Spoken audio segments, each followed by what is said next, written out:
हिमाचल प्रदेश के विश्वसनीय jeweller Bhushan jewellers Solan. मुख्यमंत्री जयराम ठाकुर की अध्यक्षता में बुधवार को आयोजित मंत्रिमंडल की बैठक में कई अहम फैसले लिए गए हैं। मंत्रिमंडल निर्णय को लेकर शिक्षा मंत्री सुरेश भारद्वाज ने विस्तृत जानकारी दी है। उन्होंने बताया कि मंत्रिमंडल ने बीपीएल प्राथमिकता वाले परिवारों के लाभार्थियों के चयन के लिए ऊपरी आय सीमा को बढ़ाकर 45,000 रुपए प्रस्तावित किया है। इससे राष्ट्रीय खाद्य सुरक्षा अधिनियम परिवारों की संख्या 1.5 लाख तक बढ़ जाएगी, जिससे वे ₹3.30 मंत्रिमंडल की बैठक प्रदेश के सम्मानीय मुख्यमंत्री ठाकुर जयराम जी की अध्यक्षता में संपन्न हुई, जिसमें सबसे पहले प्रधानमंत्री श्री नरेंद्र मोदी जी को धन्यवाद दिया गया, बधाई दी गई और उनके द्वारा जो 20 लाख करोड़ रुपए का आर्थिक पैकेज कल रात को अनाउंस किया गया है, उसके का मंत्रिमंडल ने स्वागत किया है। और मंत्रिमंडल ने ऑब्जर्व किया है कि इस पैकेज के कारण जो कोविड-19 के लॉकडाउन से उत्पन्न जो स्थिति है, उसमें आर्थिक स्थिति को मजबूत करने के लिए, उस एक्टिविटी को बढ़ाने के लिए और अर्थव्यवस्था को पुनः पटरी पर लाने के लिए जो है वो मदद मिलेगी, जिसका हिमाचल प्रदेश को भी लाभ होगा और इसका जो है वो मंत्रिमंडल भरपूर समर्थन और स्वागत करता है। मंत्रिमंडल ने आज हिमाचल प्रदेश में बिजनेस एक्टिविटीज बढ़ें, मैन्युफैक्चरिंग यूनिट्स यहाँ पर आए, doing of business, ease of business जो है वो इसकी दृष्टि से कुछ एक जो हमारे लेबर लॉज हैं उनमें छोटी छोटी अमेंडमेंट्स की हैं, जिसमें एक तो कंट्रैक्ट लेबर एक्ट जो है 1917 का है, बहुत पुराना एक्ट है। इसका हिमाचल प्रदेश की दृष्टि से जो है वो संशोधन करने को मंजूरी दी गई है। पर्टिकुलरली जो है वो जो एप्लीकेशन अंडर सबसेक्शन 4 होती है, उसमें इसमें जो है वो कंट्रैक्ट पर भी एम्प्लॉयमेंट रख सकती हैं छोटे छोटे जो यूनिट्स हैं, लेकिन उसमें जो एग्जिस्टिंग स्ट्रेंथ है उसमें कटौती किए बगैर कंट्रैक्ट पर भी जो रखे जाते हैं, 20 की लिमिट थी, अब वो 30 कर दी है। दूसरी अमेंडमेंट जो है वो फैक्ट्रीज एक्ट 1948 में मंजूर की गई है। उसमें भी विभिन्न धाराओं में जो है वो एक्ट होंगे, मंजूरी दी गई है, ताकि मैन्युफैक्चरिंग की जो एक्टिविटी है, स्मॉल जो यूनिट्स हैं उनकी जो है वो बढ़ें और उसमें एम्प्लॉयमेंट की अपॉर्चुनिटीज बढ़ें। उसमें जो है वो अभी तक जो इस तरह की एग्जिस्टिंग जो थ्रेशोल्ड लिमिट्स थी वो 10 से 20 वर्कर्स की थी, अब वो 20 से 40 कर दी गई है, 20 to 40। इसमें उनको जो है वो बेनिफिट होगा, वो एनकरेज होंगे, एम्प्लॉयमेंट अपॉर्चुनिटीज जो हैं वो वर्कर्स की इससे बढ़ेंगी। ये अमेंडमेंट जो है वो मंजूर की गई है और इसके मुताबिक जो है वो अभी तक जो मजदूर है वो केवल 75 आवर्स के लिए ही ओवर टाइम कर सकता है। अब अमेंडमेंट जो की है उसमें 115 आवर्स तक जो है वो ओवर टाइम कर सकेगा, लेकिन उसकी जो सैलरी है, जो वेजेस हैं उसके, वो दुगने देने पड़ेंगे। ये अमेंडमेंट जो है की है। अभी तक जो है वो 75 दिन से ज़्यादा वेजेस वो कर ही नहीं सकता था, चाहे करना भी चाहता। इसके साथ साथ जो है वो एक इंडस्ट्रियल डिस्प्यूट एक्ट, इसमें भी जो है वो सेक्शन 22, सेक्शन 25 में जो है वो और विभिन्न जो सब धाराएं हैं उसमें संशोधन जो है वो अप्रूव किए गए हैं, जिससे जो है वो इंडस्ट्रियल इन्वेस्टमेंट है, प्रोडक्शन है और एम्प्लॉयमेंट अपॉर्चुनिटीज़ हैं वो बढ़ेंगी और प्रदेश में बिजनेस इंडस्ट्रियल एक्टिविटी करने का जो है वो माहौल जो है वो ज़्यादा बढ़ेगा, जिसे हम ईज ऑफ डूइंग बिजनेस कहते हैं। Community health centre Thira district Mandi में जो है वो 50 बेडेड जो है वो सिविल हॉस्पिटल में इसको अपग्रेड किया है। जो अभी तक कम्युनिटी हेल्थ सेंटर थीरा है उसे 50 बेडेड सिविल हॉस्पिटल बनाया गया। और इसी प्रकार से एक प्राइमरी हेल्थ सेंटर जो है वो भिखड़ी है कुल्लू जिला में, उसे को जो है मंजूरी दी गई है। फिर एक जो है वो सिरमौर जिला में मैसर्स एल्को स्पिरिट्स प्राइवेट लिमिटेड है, इनको जो है वो काम करने के लिए, प्रोजेक्ट जो है पूरा करने के लिए एक्सटेंशन दी गई है। फिर एक कैबिनेट ने जो डिसीजन किया है, प्रदेश सरकार अभी तक जो है वो फूड में जो है वो सब्सिडी देती है। बहुत बड़ा सेक्शन जो है वो हिमाचल प्रदेश में सब्सिडी लेता है। इसमें मंत्रिमंडल ने तय किया है कि जो इनकम टैक्स पेज हैं उनको जो है वो सब्सिडी 1 साल के लिए बंद कर दी जाएगी। साथ जो सब्सिडाइज्ड रेट्स पर दालें,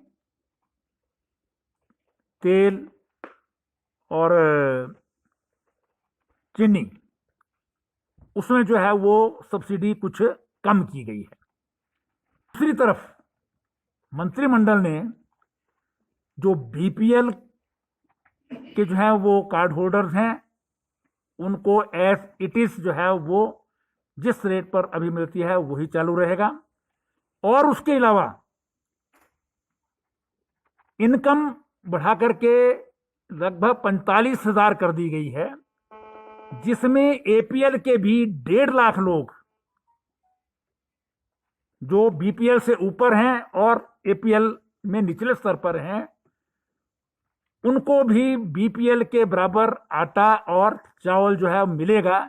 ये नेशनल फूड सिक्योरिटी एक्ट में जो प्रदेश सरकार ने जो इनकम है वो बढ़ा दी है।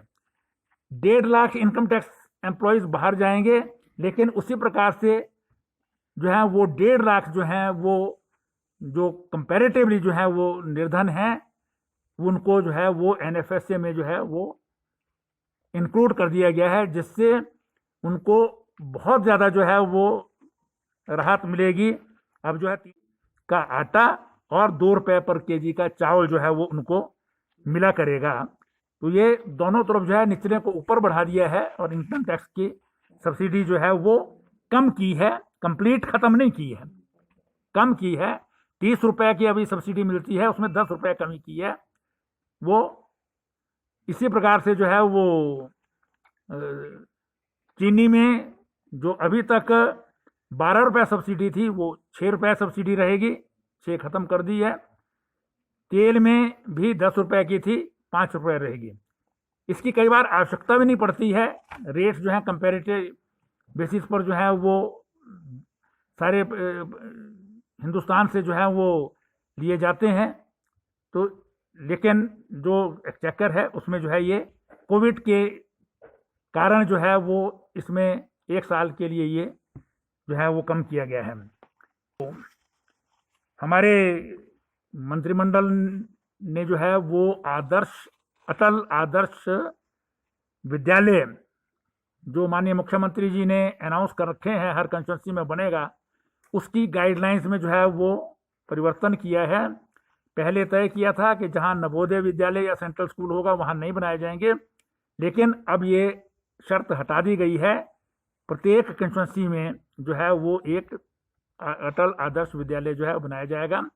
जो पिछले इस वर्ष के थे 15, उनको अप्रूवल दी गई है और साथ ही साथ जो है ये गाइडलाइंस जो है वो चेंज हो 15 नए जो है अटल आदर्श विद्यालय जो है वो बनाए जाएंगे। जहाँ जहाँ एफसीए की कोई कंडीशन नहीं है, ज़मीनें हमको अवेलेबल हो गई हैं और उनके सबके जो है ये कंस्ट्रक्शन एजेंसीज को बनाने के लिए जो है वो उनके लिए कह दिया गया है। एक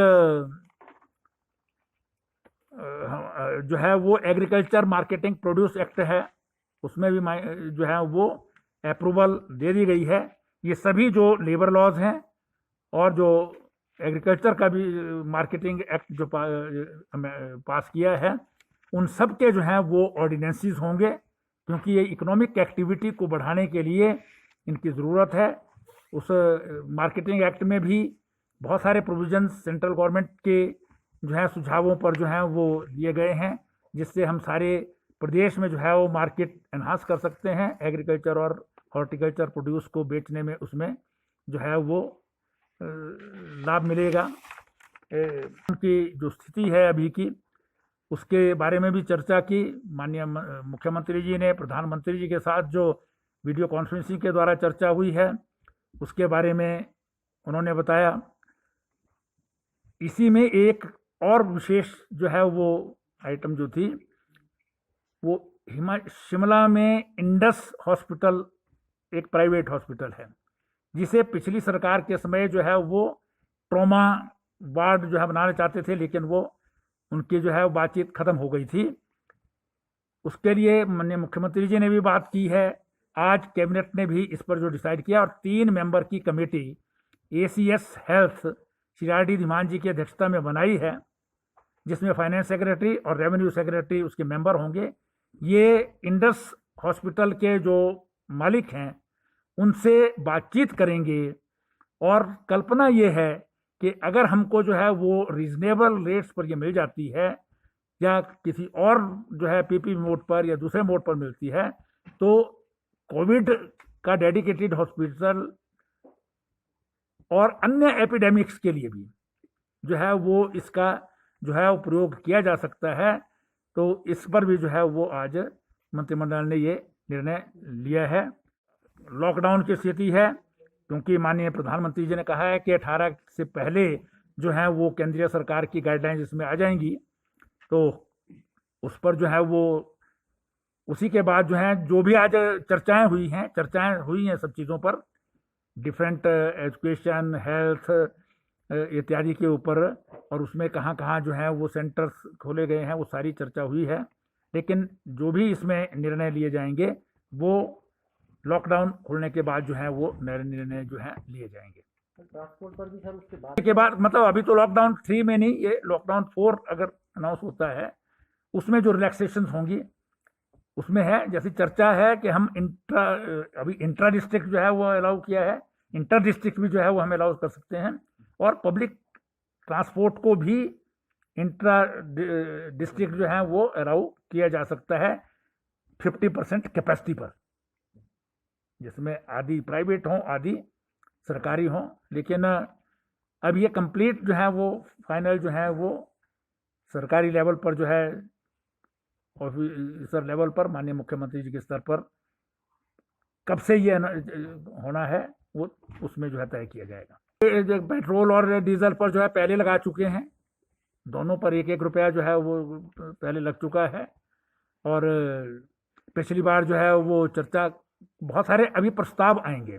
पिछली बार चर्चा हुई है एक, और सब कमेटी ने रिकमेंडेशंस दी हैं, उसके आधार पर विभिन्न जो डिपार्टमेंट्स हैं वो अपने अपने प्रस्ताव बना करके लाते हैं।